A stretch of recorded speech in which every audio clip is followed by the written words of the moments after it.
தேவன் மனுஷனை சிருஷ்டித்தது முதல் கொண்டு எப்பெல்லாம் மனிதன் தவறினாலும் ஆண்டவர் அந்த மனித குலத்தின் மேல வைத்த அன்பு என்ன செய்கிறது, வெளிப்பட்டு கொண்டிருக்கிறதை வேதம் காட்டுகிறது. இன்றைக்கு நாம ஏன் தேவனை தேடுகிறோம்? Today, why we seek the Lord? ஏன் தேவனுடைய சமூகத்திலே காத்திருக்க வேண்டும் என்று விரும்புகிறோம்? Why we like to be staying in the presence of the Lord? பார்க்க வேண்டும் என்று விரும்புகிறோம். Why we ask Lord, we need to see your face. சத்தத்தை கேட்க வேண்டும் என்று விரும்புகிறோம். Why we like that we need to hear the voice of God? அதனுடைய எதிர்பார்ப்பு என்ன? What is the intention of it? What is the expectation? இது ஒரு supernatural காரியத்தை பார்ப்பதற்காகவா? Is it something that we need to see some supernatural thing? நீங்க ரட்சிக்கப்பட்டு விசுவாசியான போது, when you have received say God and you become a believer, தேவ அன்பு என்ன செய்கிறது என்று சொன்னால் இப்படிப்பட்ட காரியத்தை நமக்குள்ள செய்கிறது. So the love of God that is showed upon you, what it does these kind of things. அது வரைக்கும் இல்லாத ஒரு மாற்றம் உங்களுக்குள்ள நடக்க ஆரம்பிக்குது. And the changes so far it didn't happen, it started to now it started to தேவனை தேடுகிற உணர்வு பெருகும்.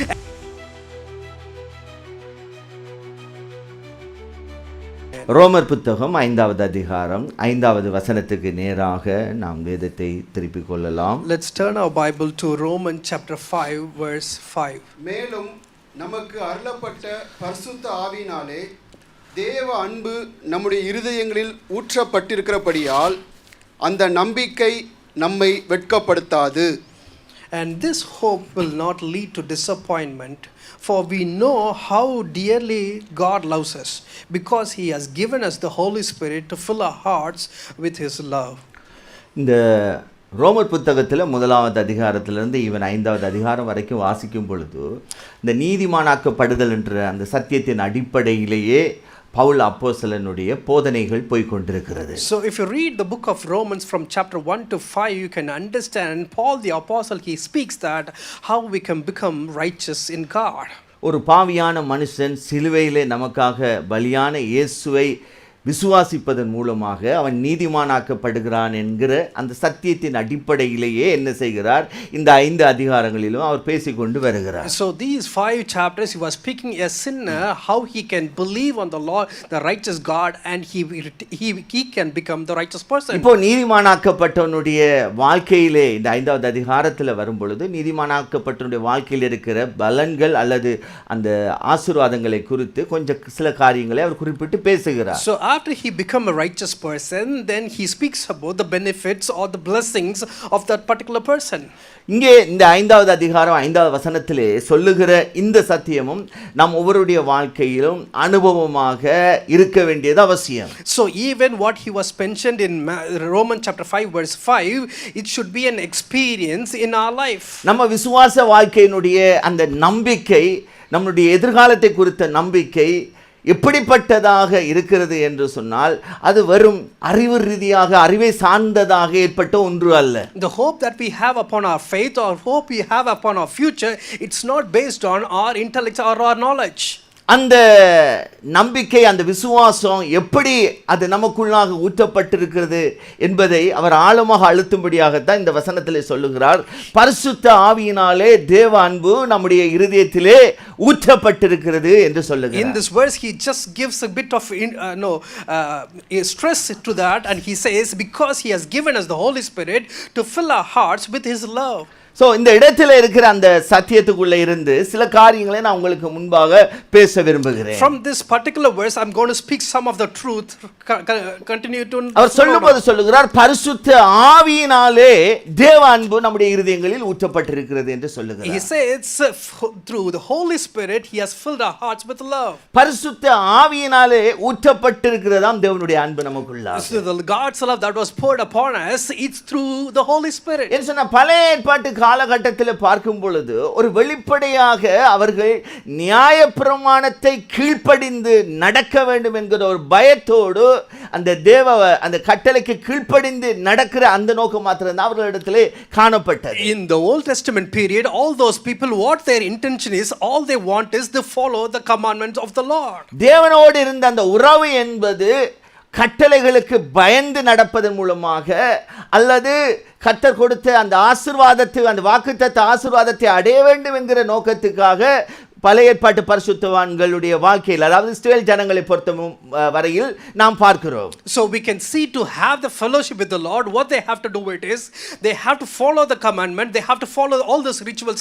That's what we can see from the Old Testament. ஆகவே தான் அவர்களிடத்திலே அதிகமாக வெளியரங்கமான சடங்குகள் காணப்பட்டது. That's the reason we can see outward kind of works and the rituals we can see from them. நிறைய அவங்களுடைய வாழ்க்கையை எடுத்து ஆராய்ந்து பார்த்தோம் என்று சொன்னால், பழைய ஏற்பாட்டு புத்தகத்தை நம்ம ஒரு பார்வையில் பார்த்தோம் என்று சொன்னால், வெளிப்படையான சடங்காச்சாரமான காரியங்களுக்கு முக்கியத்துவம் கொடுக்கிறவர்களாக If you இருந்திருக்கிறார்கள். read from outside all these Old Testament things, we can see lots of ritual things, they do it.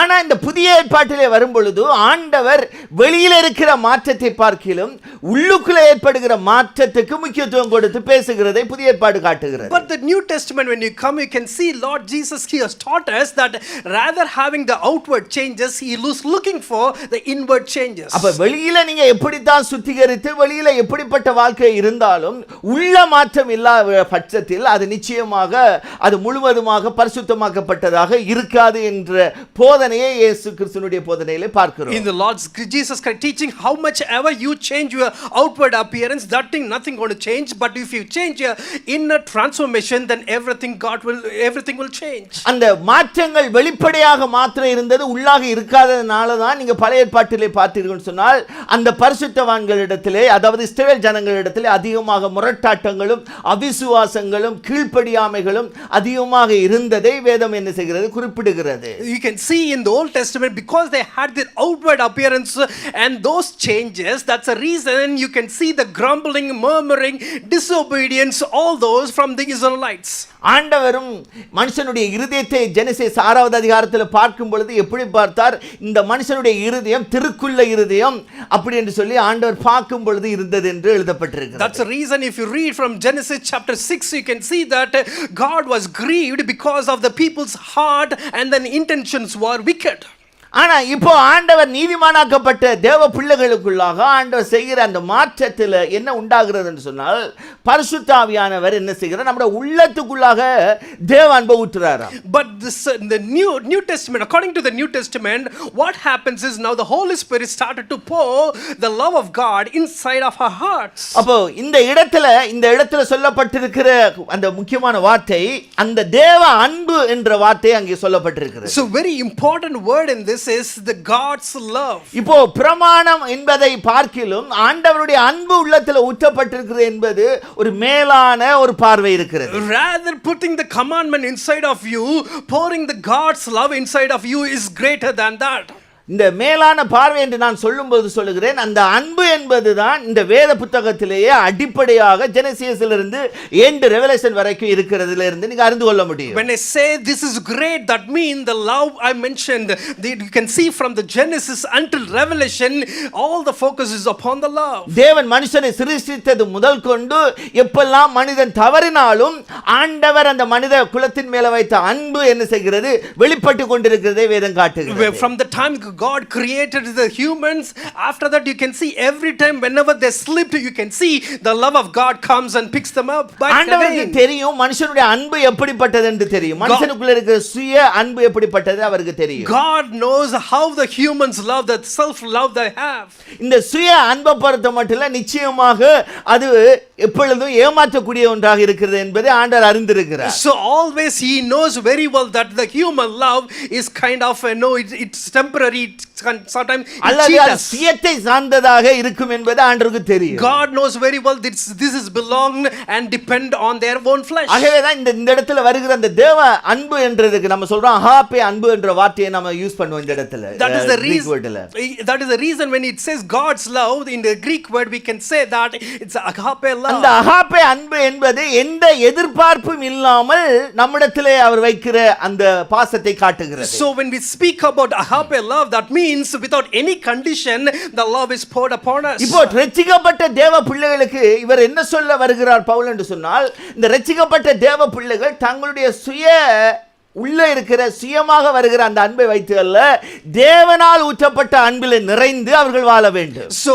Paul, what he is explaining is the people who are got saved, they are not going to work with the self love, they're going to work with the God's love that was poured upon him. அந்த தேவ அன்பினாலே நிரப்பப்பட்ட வாழ்க்கை வாழும் பொழுதுதான் நம்முடைய ஜீவியத்தில் ஒரு வெற்றி சிறந்த ஒரு ஜீவியத்தை காண்பிக்க முடியும். When we have this God's love within that, that's where we can have a successful or victorious life. இந்த சுய அன்பு என்பது என்ன செய்ய முடியாது, சம்டைம் அது மாறி விடுகிறதா இருக்கும். Sometimes this the self love that we have, sometimes it changes. சில நேரங்களில் நம்ம என்ன செய்வோம், சில பேர் காட்டுகிற அந்த கரிசனையை வைத்து அவர்கள் மேல அன்பு செலுத்துவோம். Sometimes they show the empathy upon us, based on that we show the love to them. அல்லது அவர்கள் நம்மளுக்காக செய்கிற செயல்களை நீங்க பார்த்ததை அடிப்படையாக வைத்தோ அல்லது அவர்கள் உங்களோடு இருக்கிற உறவின் அடிப்படையாக வைத்தோ அந்த அன்பு வெளிப்படுகிறதை பார்க்க முடியும். Sometimes what they do, the work and the way that they speak with the relationship, you started to love them. ஆனா பொதுவாகவே இந்த மனித அன்பு என்பது அது மாறக்கூடியதாக இருக்கிறது, அது ஒரு டெம்பரரியானதாக தான் காணப்படுகிறது. Generally the human love is a temporary love and it changes sometime ஆனா later. தேவனால ஊற்றப்பட்ட அன்பு என்பது அது நிரந்தரமான ஒரு அன்பாக வேதம் நமக்கு காட்டுகிறது. But the love that was poured upon us through God, it's a permanent love, it stays with us. 1 John chapter 4 verse 11 எடுத்து வாசித்தீர்கள் என்று சொன்னால், So 1 John chapter 4 verse 11. அந்த வார்த்தை மிக முக்கியம். ஏனென்று சொன்னால் அந்த வார்த்தையை எழுதுறது அன்பின் சீசன் அழைக்கப்பட்ட யோவான் எழுதுறாரு. So who writes this word? He was the beloved of Jesus Christ and he writes this word. பாருங்க, வாசிக்கலாம். பிரியமானவர்களே, தேவன் இவ்விதமாய் நம்மிடத்தில் அன்பு கூர்ந்திருக்க நாமும் ஒருவரிடத்தில் ஒருவர் அன்பு கூற கடனாளிகளாய் இருக்கிறோம். Dear friends, since God loves us that much, we surely ought to love each other.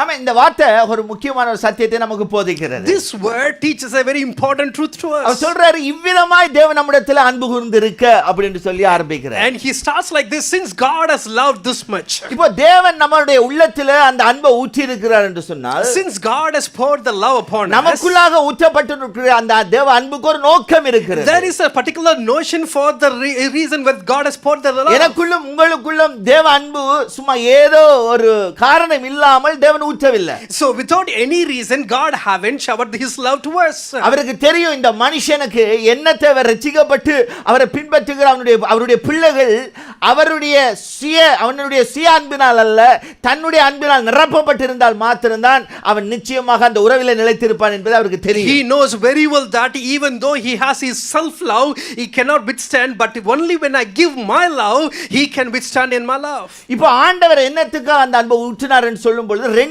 காரியத்தை நம்ம பார்க்க முடியும். So when God has poured up his love to us, we can say two things for ஒன்று, that. அவரை நாம் இன்னும் அதிகமாக நேசிக்க, அவரை தேட, அவரை வாஞ்சிக்கிறதுக்கு அது உந்தி தள்ளுகிறது. So one, it helps us to love him more and come closer and get have a close relationship with God. இரண்டாவது காரியம், அந்த அன்பு எனக்குள்ள ஊற்றப்பட்டிருக்கிறதுனுடைய அடுத்த நோக்கம் என்னவா இருக்குன்னு சொன்னால், என்னை சுற்றி இருக்கிற அந்த சகோதர சிநேகம், சகோதர அன்பை நான் வெளிப்படுத்துவதற்காக அந்த அன்பு எனக்குள்ள ஊற்றப்பட்டிருக்கிறது. So the second reason is we can love the other people who are around us, having that brotherly love to show to other people. அப்ப இந்த ரெண்டு மிக மிக முக்கியமானதாக வேதத்திலே நம்ம பார்க்க முடியும். இந்த நியூ டெஸ்டமென்ட்ல இருக்கிற அத்தனை உபதேசங்களிலும் We can see in the New Testament and many other places these two love has been mentioned in many other places. இப்போ முதலாவதாக ஒரு காரியத்தை நீங்க புரிந்து கொள்ள வேண்டும். The first thing that you need to understand is, இன்றைக்கு நாம ஏன் தேவனை தேடுகிறோம்? today why we seek the Lord, ஏன் தேவனுடைய சமூகத்திலே காத்திருக்க வேண்டும் என்று விரும்புகிறோம்? why we like to be staying ஏன் in the அவருடைய presence of the முகத்தை Lord, பார்க்க வேண்டும் என்று why விரும்புகிறோம்? we ask Lord we need ஏன் to see your அவருடைய சத்தத்தை face, கேட்க வேண்டும் என்று why விரும்புகிறோம்? we like that we need to hear அதனுடைய the voice of நோக்கம், அதனுடைய God, எதிர்பார்ப்பு என்ன?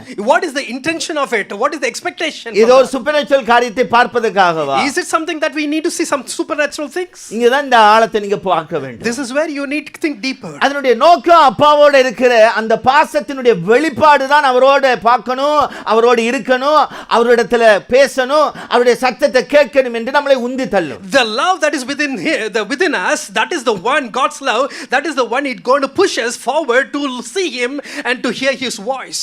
ஆகவே தான் ஆண்டவர் சொல்றாரு, என்னை விசுவாசிகளுடைய உள்ளத்துல ஜீவ தண்ணீர் பாய்ந்து செல்லும் என்று சொன்னார். That's the reason God says, people who love me and the rivers of the living water will flow through them. ஆண்டவரை நானும் நீங்கள் விசுவாசிக்கும் பொழுது ஆண்டவர் தந்திருக்கிற பெரிய ஒரு கிரேட் அந்த கிரேஸ் என்று சொன்னா அவருடைய அன்பை நமக்குள்ள ஊற்றினது. So if you want to say greatest grace that we can call it as, it's the God's love that is poured upon நீங்க us. ரட்சிக்கப்பட்ட தேவ பிள்ளை என்பதை நீங்க எதன அடிப்படையில் பார்க்க முடியும் என்று சொன்னால் உங்களுக்குள்ளாக தேவ அன்பு பொங்கி வழிகிறதிலே வெளிப்படும். So if you are saved by the God by the blood of Jesus Christ, then how we can call it as the love of God should bubble from you. ஐயோ நான் ஜெபிக்கலையே அப்படின்னு சொன்னா உங்க மனம் துடிக்கணும். If you didn't pray, then your heart should panic for that. ஏன்னா அந்த அன்புக்கு என்ன இருக்குது என்று சொன்னால் ஒரு செயல்பாடு இருக்குது. Because that love has some kind of actions. அன்புன்றது ஒரு பேச்சில இருக்கிற ஒரு காரியம் அல்ல. So love does not have in the words. அன்பு என்பது அது காந்த சக்தியை விட வலிமையான உண்டாக இருக்கு. And the love is more attracted than the magnet.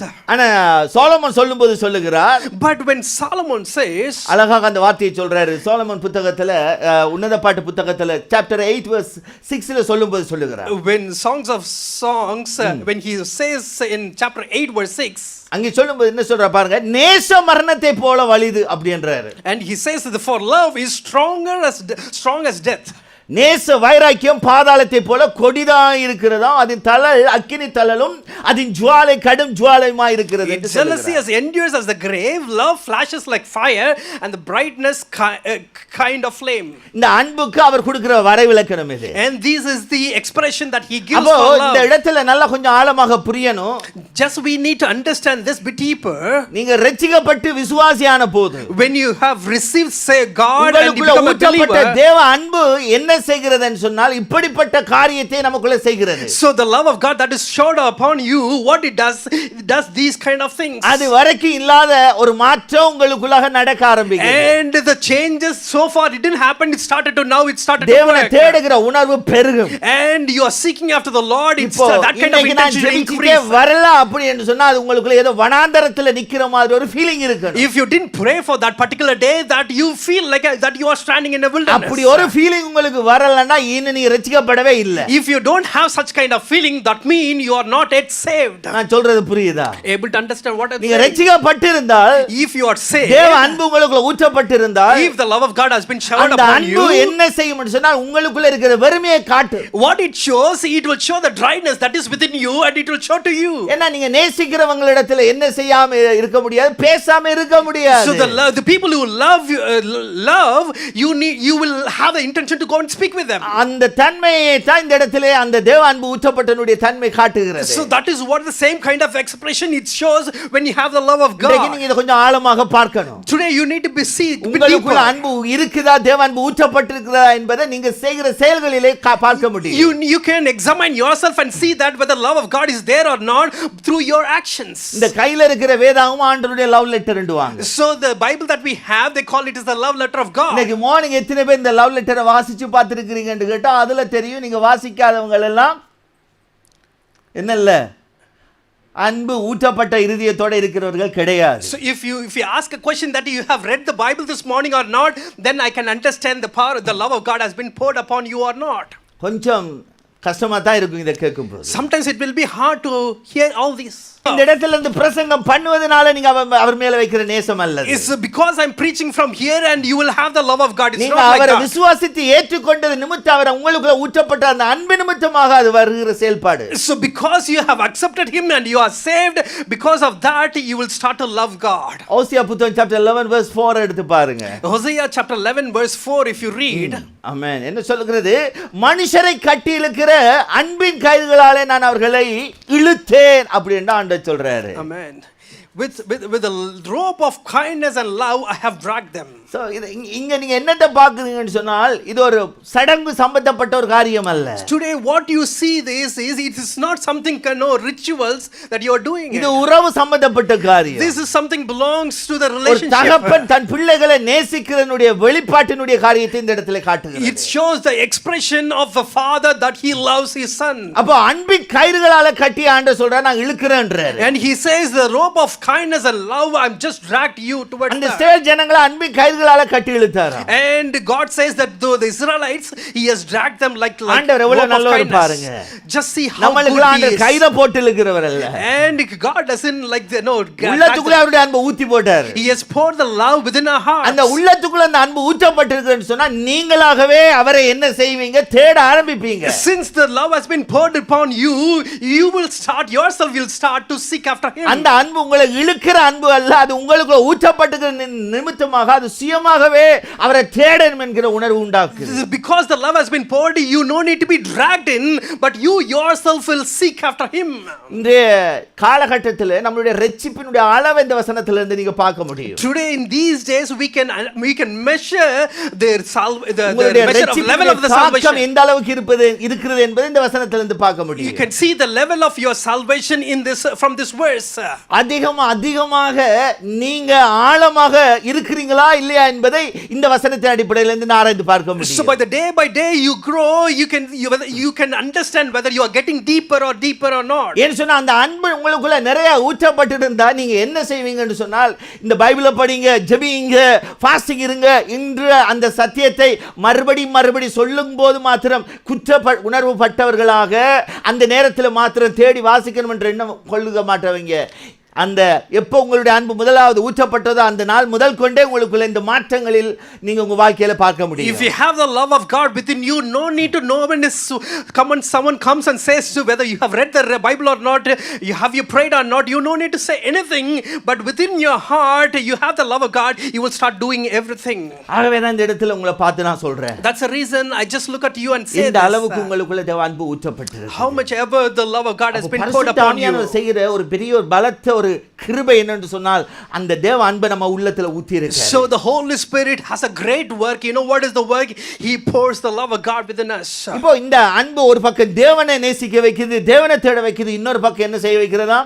சகோதரரிடம் மேல அன்பு காட்ட வைக்கிறது. So this love what it does is it gives the instinct to seek after him and love the Lord, and the other side what it does is it started brings the love for your brotherly love. அந்த 1 யோவான் புத்தகத்திலே நாம வாசித்தோம், நாமும் ஒருவரிடத்தில் ஒருவர் அன்பு கூற கடனாளியா இருக்கிறோம் அப்படின்னு சொல்லி முடிக்கிறார். So in 1 John we read that we also should love one another. So அந்த இடத்துல அருமையாக அவர் சொல்லி முடிக்கிற காரியம் அதுதான். This is what he says, wonderfully in that place. என்ன சொல்லுகிறார்? நாம் ஒருவரில் ஒருவர் அன்பு கூற கடனாளியா இருக்கிறோம். அது ஏன் சொன்னால் எனக்குள்ளாக ஊற்றப்பட்டிருக்கிற தேவ அன்பு நிமித்தமாக அது வெளிப்படுகிறது. So we need to love one another and we are dead to other people because the reason is the God's love has been poured upon us. கலாத்தியர் புத்தகத்தில் நீங்க எடுத்து பார்த்தீங்கன்னு சொன்னால் if you look at the book of Galatians 6 சொல்லுகிறது, chapter 5 verse 6 it says, கிறிஸ்து இயேசுவினிடத்தில் விருத்த சேதனம் இல்லாமையும் ஒன்றுக்கும் உதவாது, அன்பினால் கிரியை செய்கிற விசுவாசமே உதவும் அப்படின்னு சொல்லி முடிக்கிறார். For when we place our faith in Christ Jesus, there is no benefit in being circumcised or being uncircumcised. What is important in faith? Expressing itself in love. அதே chapter 5 verse 13 ல இப்படியா சொல்லி முடிக்கிறார். Same chapter 5 verse 13 he says like this, and சகோதரரே, நீங்கள் சுயாதீனத்துக்கு அழைக்கப்பட்டீர்கள். இந்த சுயாதீனத்தை நீங்கள் மாம்சத்துக்கு ஏதுவாக அனுசரியாமல் அன்பினாலே ஒருவருக்கு ஒருவர் என்ன செய்யுங்களா? ஊழியம் செய்யுங்கள். For you have been called to live in freedom, my brothers and sisters, but don't use your freedom to satisfy your sinful nature. Instead, use your freedom to serve one another in love. அப்போ இந்த இடத்துல என்னத்தை நாம பார்க்கணும்னு சொன்னா, நாம் ஒருத்தர் நேசிக்கிற அன்பு என்பது கூட அது நம்முடைய ஜென்ம சுபாவத்திலிருந்து வந்த காரியம் அல்ல. தேவ அன்பு நமக்குள்ள ஊற்றப்பட்டிருக்கிற நிமித்தமாகத்தான் நான் ஒருவரை ஒருவர் நேசிக்கிறோம், ஒருவருக்கு ஒருவர் உதவியாக ஊழியம் செய்கிறவர்களாக இருக்கிறோம். So today we love one another. This is because God's love has been poured out upon us. That's the reason we could love, we could support, we could encourage each other. உங்களுக்கு தெரியும் William கேரியை குறித்து நீங்க கேள்விப்பட்டிருப்பீங்க. You might have heard about the William Carey. இந்தியாவில் மிஷனரியாக சென்று அவர் கர்த்தருக்காக குடும்பமாக சென்று அங்கே அவருடைய குடும்பத்தை கூட ஆண்டவருடைய ராஜ்யத்துக்காக இழந்த ஒரு தேவ மனுஷன். So for his gospel as a missionary he just went as a family and he lost his family over there. இந்த நாட்டிலிருந்து அங்கே சென்ற போது அவருடைய வாழ்க்கையில நடந்த ஒரு காரியம் என்று சொன்னால் முதலாவது அவருடைய குழந்தையை அவர் இழந்ததுதான். So after he went to India, the first thing he lost his child. அந்த பிள்ளை மரித்த போது என்ன செய்ய வேண்டியிருந்தது? அங்கிருந்த யாருமே அந்த அடக்கம் பண்ணுவதற்கு உதவி செய்யல. And the people are there, no one is there helpful to bury this child. அவரே தன்னுடைய கையினால குழியை வெட்டி என்ன செய்தாராம், தன்னுடைய மகனை புதைத்தாராம். And he himself சரித்திரம் buried, சொல்லுகிறது. and he himself dig it and then he buried him. ஆனா child. அப்படி பண்ணிட்டு அந்த தேசத்து ஜனங்களுக்காக, அந்த இடத்துல வாழ்ந்த ஜனங்களுக்காக தன்னுடைய ஊழியத்தை தொடர்ந்து செய்தார் என்று சரித்திரம் சொல்லுகிறது. And the history says that after he buried him, he continued his ministry for those people. அந்த மகனை இழந்த நிமித்தம் அந்த அவருடைய மனைவியார் கூட மனநிலை பாதிக்கப்பட்டவராக மாறிவிட்டார். Because of child death, and the wife also become like ஆச்சரியம் என்னன்னு சொன்னால், அத்தனை இழப்புகள் மத்தியிலும் அத்தனை விதத்திலே பல விதமான உபத்திரங்களை பார்த்த அந்த மனுஷன், ஈவன் அவர் அச்சகம் கூட எரிந்து சாம்பலாயிற்று. எத்தனையோ அவருடைய மொழிபெயர்ப்புகளும் அதில் எரிக்கப்பட்டது என்று பார்க்கிறோம். ஆனால் அப்படி இருந்தும் அவர் விடாமுயற்சியோடு தொடர்ந்து ஆண்டவருடைய ராஜ்யத்துக்காக அந்த தேசத்திலே வாழ்ந்து ஒரு பெரிய ஒரு சாதனையை படித்த ஒரு தேவ மனுஷன். He can see that whatever he had, even though everything was burnt, but still he didn't hate any of those people, but still he was giving his life as a sacrifice, and then he worked for them. அது எப்படி முடிந்தது என்றது பெரிய ஒரு கேள்வி. The question is how he could do that. தெரியாத ஒரு பாசைக்காரர்களுக்காக, even அவரை நேசிக்காத ஒரு ஜனங்களுக்காக, அப்படியாக ஆண்டவருக்காக குடும்பமாக தியாகியாக மாற முடிந்தது என்று சொன்னால் ஒன்றே ஒன்றுதான், அவருடைய உள்ளத்தில் இருந்த தேவ அன்புதான். How could we have the question that how could he can do like that? People doesn't know, or people the language that he doesn't know, but still he could love. The only one reason I could say is the love of God that is showered upon him. இன்றைக்கு நாம ஒரே பாஷையா இருந்தா கூட, ஒரே குடும்பத்துக்குள்ள இருந்தா கூட ஒருத்தர் நேசிக்கிறது எவ்வளவு கஷ்டப்படுறோம். Since even though today's date, even though we speak on same language or within the same family, sometimes it's very hard to love one another. நல்லா புரிந்து கொள்ளணும், கடைசி காலத்துல அன்பு தணிந்து போகும் என்று சொல்லி இருக்கிறது நமக்கு இல்ல. So when it says the love will diminish at last days, that mean he doesn't say for us. நமக்குள்ள தேவ அன்பு ஊற்றப்பட்டிருக்கு. Within us, அந்த அன்பு தணிந்து போகாது. we have the love of God, and this love will not diminish. வேதம் சொல்லுகிறது 1 கொரிந்தியர் புத்தகம் 13வது அதிகாரத்துல அன்பு ஒரு காலம் ஒளிந்து போகாதென்று. And in 1 Corinthians chapter 13 you can see that love never fails. That's what he can see. அன்புதான் பிரதானமானது என்று சொல்லி 1 கொரிந்தியர் 13:13ல சொல்லி முடிக்கிறார். And he says, he ends like this in 1 Corinthians chapter 13 verse 13, the love is the greatest among everything. So அப்படிப்பட்ட அன்பு ஊற்றப்பட்டிருக்கு. இன்றைக்கு நாம நேசிக்கிற விதங்கள், சகோதரர்களை பழகுற போது காண்பிக்கிற அந்த அன்பு எதை அடிப்படையாக வைத்திருக்க வேண்டும் என்று சொன்னால், தேவனால் ஊற்றப்பட்ட அன்பை அடிப்படையாக வைத்திருக்கும் என்று சொன்னால் அது நிலைத்திருக்கும். So when we love our fellow brothers or sisters, how the love should be, it should be not based on you, it should be based on the love of God that was showered upon you. இன்றைக்கு இதை நாம ஆராய்ந்து பார்க்கணும். Today we need to think about all these things. நாம எப்படி compare பண்ணி பார்ப்போம்னு சொன்னா, அவங்க செய்கிறதை அடிப்படையாக வைத்தோ அல்லது நம்மளோட அவர்கள் பேசுகிறதை அடிப்படையாக வைத்து தான் அன்பு காட்டுகிறோம் என்று சொன்னால், அங்கே தேவ அன்பு நமக்குள்ள இருக்குதா என்பது ஒரு கேள்வி. So if you started to love other people based on how they do it or how they interact with you, then you need to have a question that whether you have a love of God or not. இந்த தேவ அன்பு மாத்திரம் எங்களுக்கு ஊற்றப்பட்டிருக்காவிட்டா இந்த இடத்துல நாங்கள் ஊழியமே செய்திருக்க மாட்டோம். So if God's love was not with us, then we would have not do the ministry here. சில முகங்களை பார்த்தா ஓடிரணும் போல இருக்கு. We feel like if I see some faces we will run. பேசுறத கேட்டாலே வேண்டாம் ஆண்டவரே இந்த ஊழியன்ற மாதிரி இருக்கும். When we hear some of the people's words, we think like Lord, I don't want these kind of ministries. அப்ப அதையும் தாண்டி நிக்கணும் என்று சொன்னா நிச்சயமாக ஆண்டவருடைய அன்பு இருந்தால் மாத்திரம் தான் அதுல நிக்க முடியும். If I want to overcome all those and withstand in that, then I need the love of God within me. எபேசியர் புத்தகம் 4வது அதிகாரம் 16வது வசனம், எபேசியர் chapter 4 verse 16 படியாய் சொல்லுகிறது. எபேசியர் chapter 4 verse 16. அவராலே சரீரம் முழுவதும் அதற்கு உதவியாயிருக்கிற சகல கணுக்களினாலும் இசையாய் கூட்டி இணைக்கப்பட்டு ஒவ்வொரு அவயமும் தன் அளவுக்கு தக்கதாய் கிரியை செய்கிறபடியே அது அன்பினாலே தனக்கு பக்தி விருத்தி உண்டாக்குறதுக்கு ஏதுவாக சரீர வளர்ச்சியை உண்டாக்குகிறது. For him the whole body joined and held together by every supporting ligament grows and builds itself in love as each part does its works.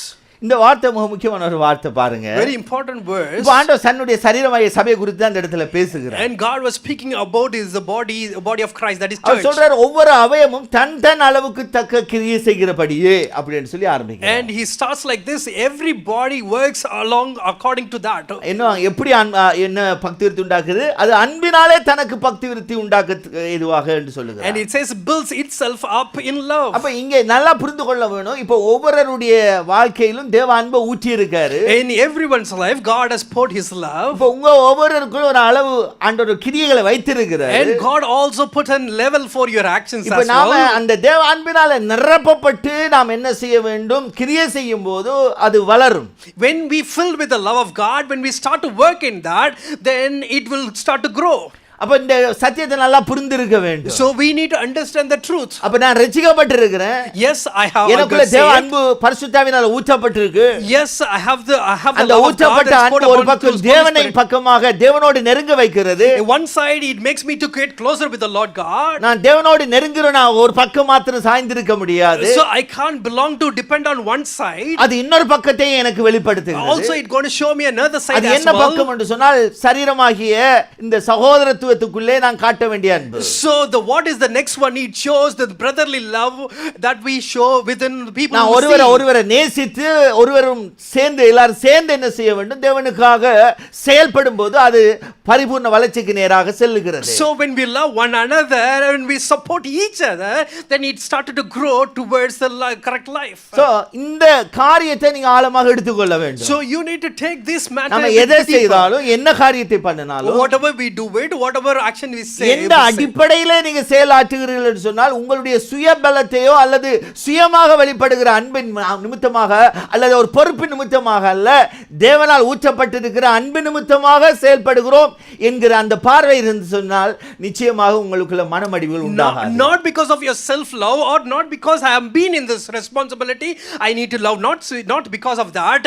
When you have the godly love, when you do such kind of when you show the love to other people, that's where it's going to be a real love. பக்தி விருத்தி என்ற அந்த வார்த்தையில ஒரு முக்கியமான காரியம் தான் இது. When we say about edification, இந்த such kind of அன்பினால பக்தி விருத்தி உண்டாகணுமா? So through this love we need to have the அப்ப edification. தேவ பிள்ளைகள் இதுக்குள்ளாக நாம நிக்க வேண்டியது அவசியம். It's very important that the children of God should stand in this. இத குறித்து இன்னும் பவுல் அப்போஸ்தலன் கொலோசியர் புத்தகத்தில் விளக்குகிறார். So Paul the apostle he explains a bit more deeper in the book of Colossians. இரண்டாவது அதிகாரம் கொலோசியர் சாப்டர் 2வது அதிகாரத்துல பாருங்க. So you can turn your Bible to Colossians chapter 2 verse 2வது வசனம். verse 2. அவர்களுடைய இருதயங்கள் தட்டப்பட்டு அவர்கள் அன்பினால் இணைக்கப்பட்டு பிதாவாகிய தேவனுக்கும் கிறிஸ்துவுக்கும் உரிய ரகசியத்தை அறிந்து கொள்ளுகிற உணர்வின் பூரண நிச்சயத்துடைய எல்லா ஐஸ்வரியத்திற்கும் உரியவர்கள் ஆக வேண்டும் என்றே இப்படி விரும்புகிறேன். பவுலுடைய ஒரு டிசைர் எப்படி விரும்புறார் என்றதை சொல்லுகிறார். It's a Paul's desire and he says that how he likes that. அவர் சொல்லும்போது எப்படி தொடங்குறார் என்றது முக்கியம். அவர்கள் அன்பினாலே இணைக்கப்பட்டு என்று சொல்லுகிறார். And he starts like this and he says we are all united in love. மறுபடியும் நான் இதுக்குள்ள வந்துறேன். I'm just coming back to இப்போ this. எனக்குள்ளே உங்களுக்குள்ள ஊற்றப்பட்டிருக்கிற அன்பு என்ன செய்கிறது என்று சொன்னா ஒருவரோடு ஒருவர் நம்மளை இணைக்கிறது. So the love that is poured upon yourself and myself, what it does is it connects each other. இப்போ நம்மள ஒருவரோடு ஒருவர் அந்த அன்பு இணைக்கும் போதுதான் அது என்ன செய்கிறது? உங்களை அடுத்த லெவலுக்குள்ள கொண்டு போக முடியும். So when the love start to connect each other, that's where you will move on to the next level. ஆகவே தான் 1 யோவான் புத்தகத்துல அழகாக யோவான் சொல்லும்போது சொன்னார், காண்கிற சகோதரனிடத்தில் அன்பு கூறாமல் காணாத தேவனிடத்தில் அன்பு கூறுவது எப்படி? இதை கேட்டுக்கிட்டே நாம் என்ன செய்கிறோம்? சொல்லிக்கொண்டே அன்பு கூறுறதுல கொஞ்சம் குறைவா தான் இருக்கிற மாதிரி இருக்கு. So in 1 John we read the verse, we say like I know how we love our God, but we don't, if you don't love your fellow brother who can see you. So அன்பினுடைய effect நீங்க நல்லா பாருங்க. So we need to see தாக்கத்தை பாருங்க. We need to see the impact of the love. ஆண்டவர் அதுல என்ன செய்ய விரும்புறாரு? What God wants to do. அப்ப அந்த சகோதரத்துவத்துக்குள்ளாக இந்த அன்பு வெளிப்படணும், பரிபூர்ணமா வெளிப்படணும். So with that within our fellow brothers, this love, the perfect love should be expressed. ரோமர் 12:9 இப்படி சொல்லி முடிக்கிறத பாப்பீங்க. So in Romans chapter 12 verse 9, உங்கள் அன்பு மாயமற்றதாய் இருப்பதாக அப்படின்றார். and it says the love must be sincere. என்னவா? உங்க அன்பு மாயமற்றதா இருக்கணும். And your love should not be a இப்ப hypocrite. இந்த இடத்துல சொல்லுகிற வார்த்தையில முக்கியத்தை நீங்க பார்க்கணும். And you need to see the importance of this. நீங்க உள்ள இருக்கிற தேவனால் ஊற்றப்பட்ட அன்புல நீங்க நிறைந்து வாழும் பொழுது அந்த அன்பு நிச்சயமாக மாயமா இருக்காது, அது நடிக்கிற அன்பாக இருக்காது. So if you start to work based on the love that was poured upon you, then it will be a sincere love, it won't be a kind of hypocrisy love. இன்றைக்கு தேவ பிள்ளைகள் இத நல்லா புரிந்தா போதும். Today the children of God, if you understand this, should be fine. Lord, I need your love. நம்ம இடத்துல இந்த செய்கிற காரியங்களிலும் சரி அல்லது தேவனை நேசிக்கிறதிலும் சரி உங்களுடைய செயல்பாடுகள் கம்மியாகி கொண்டு போகுது என்று சொன்னால் நீங்க ஆராய்ந்து பார்க்க வேண்டிய காரியம் அல்லது ஆண்டவரை நோக்கி கேட்க வேண்டிய காரியம், ஆண்டவரை இன்னும் உங்க அன்பு என்ன உள்ளத்துல ஊத்துங்க. So if you start to work and if you start to reduce all your works, then you need to ask your question to the Lord, Lord, I need more of your love. ஆண்டவரே, நான் உங்களை தேடின ஆரம்பத்தில், நான் ரசிக்கப்பட்ட ஆரம்பத்தில் இருந்த அன்பு இப்போ எப்படி இருக்கு, குறைஞ்சு போன மாதிரி ஃபீல் பண்றேன். There's a time that when I was saved and when I compare now, I could see my love is getting in அன்பை அவர் விட்டு விட்டாய் என்று சொல்லி சபைக்கு எச்சரிக்கிறார். And he was giving a warning message to the church and he says that you have left the நேரங்கள் ஆரம்பத்தில் நம்ம ஆண்டவரை தேடின உணர்வுகள் அல்லது நேரத்தை கொடுத்த அந்த நேரங்கள் எல்லாம் இப்போ குறைஞ்சு போய் கொண்டே இருக்கு. So the time that we give to the Lord in the early days, now when we compare, you can see that we don't give the time. அப்ப அது குறையும் போது நான் சரி செய்ய வேண்டிய காரியம், ஆண்டவரே இன்னும் உங்க அன்பு எனக்குள்ள ஊற்றப்படட்டும். When you decrease those times, then you need to ask the இன்னும் Lord, அந்த அன்பினால நான் நிரம்பி வழியட்டும். Lord, let me be overfilled with your love. இல்ல காண்ற சகோதரனிடத்துல சரியாக நான் இப்ப என்னால அன்பு கூற முடியல, Lord, சகிக்க முடியல, when we see another fellow brother, I couldn't love my brother, fellow brother. அந்த நிலை உங்களுக்குள்ள உருவாகுது என்று சொன்னால், when you get into such kind of level, அதெல்லாம் உங்களுடைய மனதால கட்டுப்படுத்த முடியாது. You cannot control all these through your ஆனா ஆண்டவருடைய அன்பு ஊற்றப்பட்ட உங்களால சகிக்க முடியும். But if the love of God has been poured upon you, then you can தேவ tolerate. அன்பு ஊற்றப்பட்ட உங்களால நம்ப முடியும். Then you can trust when the love of God has been showered upon you. அதெல்லாம் சூப்பர்நேச்சுரலா நடக்கிற காரியம். So why I'm saying those is these are the kind of things that will இந்த happen இடத்துல இருக்கிற supernaturally. நமக்குள்ளாக இதைத்தான் நம்ம ஆராய்ந்து பார்க்கணும். In this time, these are the things we need to introspect. பாஞ்சு விடுறோம். Why we hate each other and show the anger. அப்படி பேசுறோம் என்று சொன்னா இந்த அன்பு இன்னும் ஃப்ளோவா எனக்குள்ள ஊறல்ல. So why for every reason I hate each other and then show my anger, because the love is not properly poured. அது நிரம்பி அந்த ஃப்ளோவா வழிகிற தன்மையை பார்க்க முடியல. It's not overflowing. அப்ப கொஞ்சம் ஆராய்ஞ்சு பார்க்கணும். Then we need to think about that. ஆராய்ஞ்சு பார்த்து ஆண்டவருடைய சமூகத்துல உட்காருங்க. You need to introspect and you need to say and wait upon the Lord. அப்ப இன்றைக்கு ஆண்டவர் சொல்ற ஒரு சத்தியம் இதுதான். This is the truth that God is teaching us. பரிசுத்த ஆவியினுடைய வல்லமை அவசியம், உண்மைதான். We need the power of the Holy Spirit. ஆனா அதே நேரத்துல பரிசுத்த ஆவியினால ஊற்றப்பட்டிருக்கிற ஒரு மிக முக்கியமானது தேவனுடைய அன்பு.